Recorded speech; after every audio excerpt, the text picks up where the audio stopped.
ہے کہ اگر کوئی غسل جنابت میں دیر کرے تو کیا وہ گناہگار ہوگا؟ دیکھیں، یہ تو حدیث میں ہے، نبی کریم صلی اللہ علیہ وسلم نے ارشاد فرمایا جس گھر میں کتا، تصویر اور جنبی شخص ہو، یعنی جس پہ غسل واجب ہے، حالت حیض و نفاس کی بات نہیں کر رہا ہوں، وہ بہنیں حالت جنابت میں نہیں ہوتی، جب ان کا حیض یا نفاس ختم ہوتا ہے اس کے بعد جنابت طاری ہوتی ہے، پھر وہ غسل کریں گی۔ جنبی وہ جس پہ غسل واجب ہو۔ سرکار نے فرمایا جو تین چیزیں جس گھر میں اس گھر میں اللہ تعالیٰ کی رحمت کے فرشتے نہیں آتے ہیں، تو اس لیے حالت جنابت میں رہنا مناسب نہیں ہے، لیکن یہ گناہ بھی نہیں ہے۔ نبی کریم نے خود اجازت مرحمت فرمائی۔ کسی نے پوچھا کہ کیا میں حالت جنابت میں سو سکتا ہوں، تو سرکار نے فرمایا وضو کر لیں پھر سو جائیں، یعنی یہ استحبابی حکم تھا، وضو نہ بھی کرے تو آدمی سو سکتا ہے۔ ہاں، یہ فقہا نے ضرور فرمایا کہ اگر سونے میں نماز قضا ہو جانے کا خوف ہو کہ آنکھ دیر سے کھلے گی یا کھلے گی نہیں، تو پھر تو غسل کر کے نماز کا انتظار کریں، اور یہ اسی وقت ہوگا جب ٹائم کلوز ہوگا، یا پھر یہ کہ آپ کی نیند اتنی گہری ہے، آپ کو پتہ ہے کہ جب میں سو جاؤں تو پھر لوگ لاتے بھی مارتے رہیں تو نہیں اٹھتے ہیں، تو پھر اس کو ویٹ کرنا واجب ہوگا تاکہ غسل کر کے آپ نماز ادا کریں۔ کہ مجھے احتلام ہو گیا تھا، میں ناپاکی کی حالت میں تھا، اور ناپاکی کی حالت میں میرے لیے کھانا کیسا ہے، کیا میں ناپاکی کی حالت میں کھا پی سکتا ہوں یا نہیں کھا پی سکتا؟ تو گویا کہ وہ یہ کہنا چاہتا ہے کہ میں اگر عورت سے ملوں یا ناپاکی کی حالت ہو تو ان صورتوں کے اندر میرے لیے کھانا پینا کیسا ہے۔ تو اس کے لیے عرض یہ ہے کہ جناب کہ اگر آپ کے پاس وقت ہے، آپ اگر کھانا چاہتے ہیں، آپ کے پاس غسل کرنے کے لیے بھی وقت ہے، تو افضل، اعلیٰ اور اچھا طریقہ یہی ہے کہ آپ پہلے غسل فرما لیں، اور غسل کرنے کے بعد ہی آپ کھائیں پئیں اور سارے کام کریں۔ اگر آپ نے غسل کرنے سے پہلے کھانا ہے تو اس کے لیے کچھ آداب ہیں، وہ آداب میں آپ کو عرض کر دیتا ہوں۔ اس کا طریقہ کار یہ ہے کہ سب سے پہلے آپ استنجا کریں۔ استنجا کرنے کی صورت کے اندر آپ کا جو وضو، استنجا کریں، استنجا کی جگہ پہ جو نجاست لگی ہوئی ہے یا آپ کے جسم پہ جو نجاست لگی ہوئی ہے، استنجا کی صورت میں آپ اس کو دھو لیں۔ اس کے بعد آپ اپنے دونوں ہاتھوں کو دھوئیں، اور ہاتھوں کو دھونے کے بعد آپ اپنے منہ میں پانی ڈالیں اور 3 مرتبہ غرارہ کریں، اور 3 مرتبہ جب آپ غرارہ کریں گے تو 3 مرتبہ غرارہ کرنے کے بعد آپ نے 3 مرتبہ ناک میں پانی چڑھانا ہے، اور یہ جو آپ ناک میں پانی چڑھائیں گے یہ نرم ہڈی تک پانی کو جاننا ضروری ہے، 3 مرتبہ ہوگا۔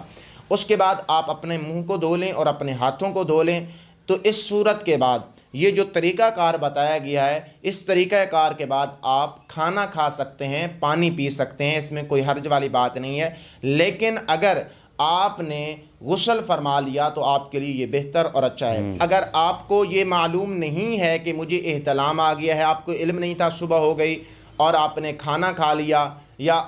اس صورت کے اندر آپ بھول گئے، تو ان سب صورتوں کے اندر آپ کا کھانا کھانا جائز ہے اور حرام اور مکروہ نہیں ہے۔ تو یہ جو لوگوں کے ذہن میں ہوتا ہے کہ ناپاکی کی حالت میں کھانا حرام ہے، یہ بالکل صحیح نہیں ہے، یہ بالکل جائز نہیں ہے۔ تو معلوم یہ ہوا کہ ناپاکی کی حالت میں وضو کے ساتھ کھانا پینا صحیح اور جائز ہے۔ یہ ارشاد فرمائیے کہ کسی پر غسل فرض ہو گیا اور ابھی اس نے غسل کیا نہیں، کچھ کھانے پینے کی اسے طلب ہے، حاجت ہے، تو ایسی حالت میں کیا اسے کھانے پینے کی اجازت ہوگی؟ الحمدللہ رب العالمین والصلاة والسلام علی سید الانبیاء والمرسلین۔ اگر کسی پر غسل فرض ہو جائے تو اس کو چاہیے کہ بلا وجہ شرعی غسل کی ادائیگی میں تاخیر سے کام نہ لے۔ عام طور پر یہ دیکھنے کو ملتا ہے کہ غسل فرض ہو جاتا ہے، بلا وجہ غسل میں تاخیر کی جا رہی ہوتی ہے، تو اس طرح کا کام کرنا شرعاً پسندیدہ نہیں ہے۔ ابو داؤد شریف کی روایت نبی کریم صلی اللہ تعالی علیہ وآلہ وسلم ارشاد فرماتے ہیں کہ ملائکہ اس گھر میں داخل نہیں ہوتے جس گھر میں تصویر، کتا یا وہ شخص ہو جس پر غسل فرض ہو چکا ہو۔ تو یہ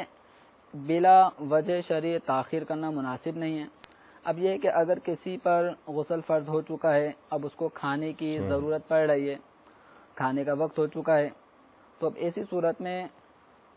وہ بغیر غسل کیے بھی کھانا کھا سکتا ہے، کھانا کھانا اس کے لیے جائز ہے، البتہ تاخیر نہ کرے اور اس کے لیے شریعت مطہرہ نے ایک دوسرا طریقہ یہ رکھا ہے کہ اگر فی الوقت غسل نہیں کر سکتا تو اس کو چاہیے کہ نماز جیسا وضو کر لے پھر کھانا کھا لے، یا نماز جیسا مکمل وضو نہ کرے، کم از کم اتنا ہو کہ اپنا چہرہ دھو لے، کلی کر لے، ہاتھ دھو لے اور اس کے بعد کھانا کھا لے۔ بغیر غسل کیے اس طرح کھانا پینا یہ شرعاً مکروہ ہے، ناپسندیدہ ہے، اور اس طرح بے غسل حالت میں کھانا پینا محتاجی بھی لاتا ہے۔ صحیح۔ تو یہ تنگ دستی کے اسباب میں سے ایک سبب یہ بھی ہے کہ جنب کی حالت میں رہے اور بے غسل حالت میں کھانا پینا جاری رکھے، تو اس عمل سے بچنا چاہیے۔